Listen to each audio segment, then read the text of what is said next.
नमस्कार, unique story में आपका स्वागत है। रक्षाबंधन की पौराणिक और ऐतिहासिक कथाएं। पुराणों के अनुसार रक्षाबंधन पर्व लक्ष्मी जी का बलि को राखी बांधने से जुड़ा हुआ है। कथा कुछ इस प्रकार है। एक बार की बात है कि दानव के राजा बलि ने 100 यज्ञ पूरे करने के बाद चाहा कि उसे स्वर्ग की प्राप्ति हो। राजा बलि की इस मनो इच्छा का भान देव इंद्र को होने पर देव इंद्र का सिंहासन डोलने लगा। घबराकर इंद्र भगवान विष्णु की शरण में जाते हैं और उनसे प्रार्थना करते हैं, जिसके फलस्वरूप भगवान विष्णु वामन अवतार ले ब्राह्मण वेश धरकर राजा बलि के यहाँ भिक्षा मांगने पहुँच गए। ब्राह्मण बने श्री विष्णु ने भिक्षा में 3 पग भूमि मांग ली। राजा बलि अपने वचन पर अडिग रहते हुए श्री विष्णु को 3 पग भूमि दान में दे दी।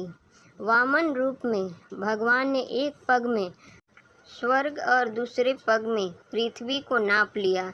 अभी तीसरा पैर रखना शेष था। बलि के सामने संकट उत्पन्न हो गया। ऐसे में राजा बलि अपना वचन नहीं निभाता तो अधर्म होता। आखिरकार उसने अपना सिर भगवान के आगे कर दिया और कहा, तीसरा पग आप मेरे सिर पर रख दीजिए। वामन भगवान ने ठीक वैसा ही किया। श्री विष्णु के पैर रखते ही राजा बलि परलोक पहुंच गया। बलि के द्वारा वचन का पालन करने पर भगवान विष्णु अत्यंत प्रसन्न हुए। उन्होंने आग्रह किया कि राजा बलि उनसे कुछ मांग ले। इसके बदले में बलि ने रात दिन भगवान को अपने सामने रहने का वचन मांग लिया। श्री विष्णु को अपना वचन का पालन करते हुए राजा बलि का द्वारपाल बनना पड़ा। इस समस्या के समाधान के लिए लक्ष्मी जी को नारद जी ने एक उपाय सुझाया। लक्ष्मी जी ने राजा बलि के पास जाकर उसे राखी बांध अपना भाई बनाया और उपहार स्वरूप अपने पति भगवान विष्णु को अपने साथ ले आई। इस दिन का यह प्रसंग है। उस दिन श्रावण मास की पूर्णिमा थी। उस दिन से ही रक्षाबंधन का पर्व मनाया जाने लगा। रानी कर्णावती और सम्राट हुमायूं। राखी के इतिहास का एक और प्रसिद्ध संस्करण रानी कर्णावती और सम्राट हुमायूं का है। कर्णावती अपने पति राणा सांगा की मृत्यु के बाद मेवाड़ की अधिकारी थी।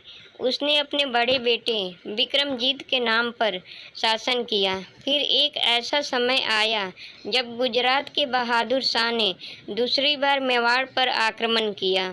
उसने पहले विक्रमजीत को हराया था। रानी अन्य राज्यों से समर्थन की तलाश करने लगी। प्रारंभ में रईस अहमद शाह के साथ लड़ने के लिए सहमत हुए। इस बीच कर्णावती ने हुमायूं को भी मदद के लिए लिखा। उसने उसे राखी भेजी और सुरक्षा मांगी। सौभाग्य से हुमायूं के पिता बाबर ने राणा सांगा को हराया था।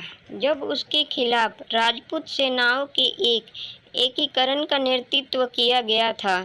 मुगल सम्राट एक और सैन्य अभियान के बीच में था और जब उसे मदद के लिए पत्र आया, इसे छोड़कर उसने अपना ध्यान मेवाड़ की ओर लगाया।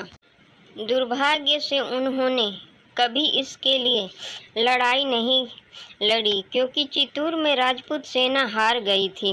लेकिन बहादुर शाह के हाथों पकड़े जाने के आक्रोश से बचने के लिए रानी ने पहले ही खुद को आग लगा ली थी। शाह हालांकि आगे नहीं जा सके और उन्हें चित्तूर से दूर जाना पड़ा, क्योंकि मुगल सैन्य सुदृढ़ीकरण जल्द ही आ गया। हुमायूं ने फिर कर्णावती के पुत्र विक्रमजीत को राज्य बहाल कर दिया। दोस्तों, वीडियो अच्छी लगे तो वीडियो को लाइक करें और चैनल को सब्सक्राइब करें और कमेंट बॉक्स में अपनी राय दें। वीडियो देखने के लिए धन्यवाद।